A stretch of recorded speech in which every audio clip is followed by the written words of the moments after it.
Well, you can feel the change out the door. Breezy, drier air, much cooler. And we're going to enjoy this for the next few days. Chief Meteorologist Mike Burrish is tracking changes that will come by the end of the week. We'll be back up into the 70s, it looks like.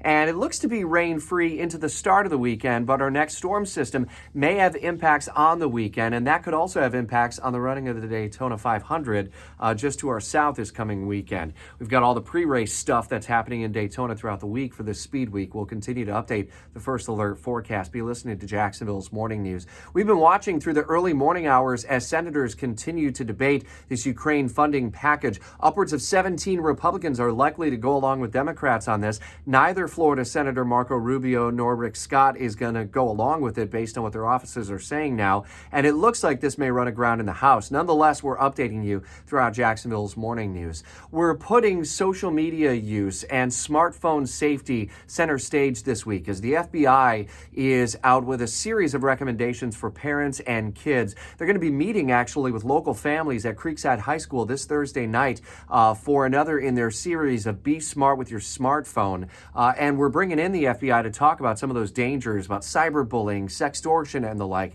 All of that coming amid effort at the Florida legislative level, both in the House and Senate, to crack down on social media use and specifically target kids under the age of 16 and prevent them from being able to start that social media profile.